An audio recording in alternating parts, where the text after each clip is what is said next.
राम दोस्तों, मैं राजा त्यागी राजा fitness vlog channel से।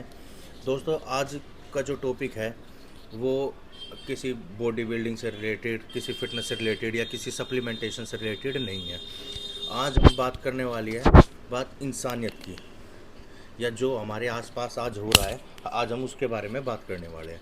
दोस्तों, हाल फिलहाल में आप देख रहे हैं कि जैसा हमारे नेचर में एग्रेशन या जो तबाही का रूप ले लिया है धीरे धीरे, उन सब के क्या कारण है और क्या वजह है कि वो सब धीरे धीरे इतना ज़्यादा डिस्टर्ब हो चुकी है कि आज इंसानों को रहने के लिए अपना घर छोड़ना पड़ रहा है अपनी जान बचाने के लिए। यहाँ तक जानवर हो, चाहे इंसान हो या कोई भी हो, सबको अपनी जान बचाना बड़ा मुश्किल हो रहा है। आज आप देख रहे हैं पंजाब का हाल, हमारा जिसे सोने की चिड़िया कभी कहा जाता था, खेती के लिए मशहूर, वो जहाँ हरित क्रांति की शुरुआत हुई, वो पंजाब आज डूब चुका है। हमारा दिल्ली जो कि सेंटर है वो डूब चुका है आधे ज़्यादा। सड़कें फट रही है, लैंडस्लाइड हो रहे हैं, जगह जगह से रास्ते टूट गए, पहाड़ी एरिया में इतनी ज़्यादा तबाही हो रखी है, लोग मर रहे हैं। इन सब का जिम्मेदार कौन? तो इन सब का जिम्मेदार नेचर नहीं, हम हैं। क्योंकि हमने नेचर से हमेशा लिया और लेने के चक्कर में इतने अंधे हो गए कि नेचर से सब कुछ लेते लेते ही चले गए, नेचर को दिया कुछ नहीं। हमने अपने स्वार्थ के लिए जंगलों को काटना शुरू कर दिया, जंगली जानवरों को उनके घर से भगाना शुरू कर दिया। क्योंकि जंगली जानवर तो एक अपने जंगल में रहते हैं ना, वो जंगल पे तो हमने कब्जा कर लिया, किसके दम पे? हथियारों के दम पे, अपनी टेक्नोलॉजी के दम पे। बट आप नेचर से तो नहीं जीत सकते ना, नेचर ने तो इंसाफ कर दिया ना, और अभी कर ही रही है। और अभी आने वाले टाइम में नेचर और ज़्यादा एग्रेशन होगा। ये भविष्यवाणी है या कुछ भी ले लो, कहीं ना कहीं संकेत भविष्य मलिका से भी मिले हुए हैं। और जब भगवान जगन्नाथपुरी का झंडा लेके उड़ गया था, उस मंदिर पे कभी कोई पक्षी नहीं बैठता, वहाँ बैठना, तो ये सब धार्मिक चीज़ें भी इससे जुड़ी हुई है। अब दोस्तों, हाल फिलहाल के कुछ इंसिडेंट्स के बारे में बात करते हैं। सबसे पहले महाकुंभ में इतने सारे लोगों भगदड़ हुई, उसमें लोगों का मारा जाना। दूसरा, रेलवे स्टेशन पर गलत अनाउंसमेंट जिसकी वजह से भीड़ बेकाबू हो गई और वो लोग भगदड़ में मारे गए। ठीक है दोस्तों।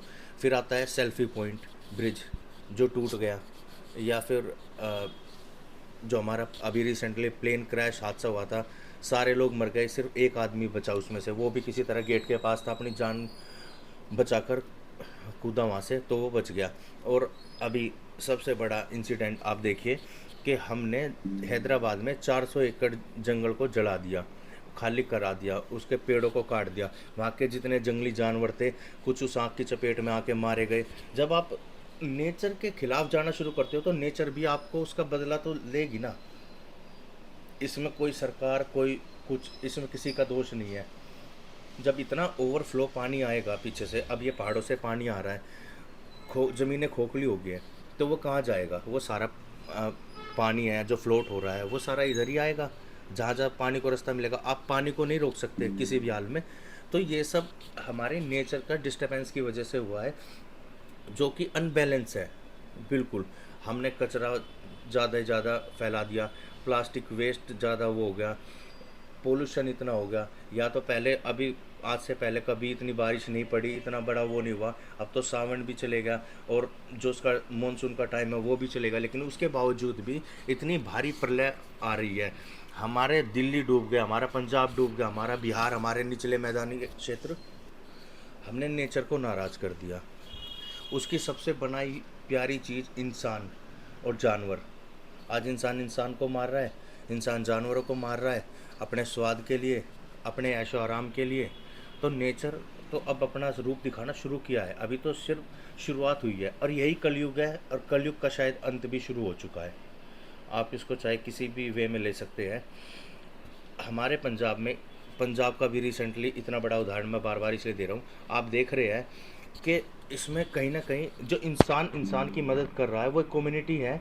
हमारे जैसे पंजाबी लोग हो गए, पंजाबी भाई हो गए, वो सिख कौम कम्युनिटी, वो चाहे वो देश में कहीं भी हो, किसी भी उसमें हो, वो बढ़ चढ़ के आगे भाग लेती है सेवा में।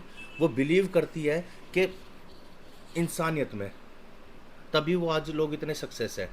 वो ये नहीं देखते कि हिंदू है मुस्लिम है, गरीब है अमीर है, छोटा है बड़ा है, किस तबके का है, वो कोई फ़र्क नहीं करते। वो कितनी मदद करी है। जो काम हमारी सरकार को, गवर्नमेंट को करना चाहिए था, वो काम आज हमारे कुछ पंजाबी लोग, पंजाबी सिख जो हमारी कम्युनिटी है, कुछ हमारे हरियाणा पंजाब के जो लोग हैं, वो सब मिलके कर रहे हैं। एक इंसानियत के नाते हमारी गवर्नमेंट को इसके बारे में कुछ ना कुछ करना चाहिए, क्योंकि जब वो वही लोग हैं, वो वही सब कुछ मारा जा रहा है इन सब में, वही सब प्रभावित हो रहे हैं। जो लोग इलेक्शंस में आपको वोट देते हैं, वोट देकर आपको जिताते हैं, आप उनकी मदद नहीं कर रहे। ये बात दोनों तरफ से जुड़ी हुई है कि नेचर को किस प्रकार हमने नुकसान पहुंचाया है। हम 1000 पेड़ काटते या 10 पेड़ लगा दिए तो नेचर का बैलेंस कहाँ से बनेगा। कभी किसी ने एक इतना बड़ा कोई अभियान चलाना चाहिए कि भाई इतने पूरे देश में एक साथ इतने पेड़ लगने चाहिए, जहाँ जगह मिले, जहाँ किसी को परेशानी भी ना हो, और जो जगह गवर्नमेंट अपनी लैंड पे जगह दे सकती है, ताकि नेचर का संतुलन बना रहे। हम जो हम जो इंसानी लोग हैं, हम गंद में रहते हैं, भले ही चाहे हम कितने अच्छे घर में रह लें, कितने साफ़ सुथरे कपड़े पहन लें, हमारे से लाख गुना सुंदर, अच्छे और उनके शरीर जो मजबूत है, वो जानवर हैं। इंसान कुछ नहीं है। इंसान सिर्फ कूड़े का ढेर है। 2 दिन ना नहाओ, 1 दिन ना नहाओ तो शरीर से बदबू आने लगती है। अपने आप को सुंदर दिखाने के लिए मेकअप लगाने पड़ते हैं, इधर से बाल बनाओ, उधर से बाल बनवाने की वो जो कला चल रही है। अपने आप को अच्छा दिखाने के लिए हमें इन सब चीज़ों का सहारा लेना पड़ता है। लेकिन एक जंगली जानवर, वो कितनी सफाई में रहता है, वो अच्छी हवा लेता है, वो शुद्ध खाता है, चाहे उसका खाना कुछ भी हो। चाहे शेर मांस खाएगा, और जंगली भैंस है वो अपनी घास खाएगी। तो वो लोग कितने सुंदर हैं। तो ये जितना भी नेचर का डिसबैलेंस हो रहा है, ये सब हमारी कमी की वजह से हो रहा है। नेचर तो अपने आप को कुछ बिगाड़ ही नहीं रही। तो दोस्तों, यही एक वीडियो थी कि अपने जो दिल की बात है, या जो अभी हाल फिलहाल में चल रहा है, कि आप लोगों तक इस चीज़ को पहुंचाना कि किस तरह से ये जो इस टाइम पे सेंसिटिव हालात है जो हमारे देश में चल रहे हैं, तो इसमें किस प्रकार किस किस की क्या भूमिका है और किस प्रकार इससे लड़ा जा सकता है। तो आई होप आपको वीडियो अच्छी लगी हो, और वीडियो को ज़्यादा से ज़्यादा शेयर कीजिए, चैनल को सब्सक्राइब कीजिए। जय श्री राम।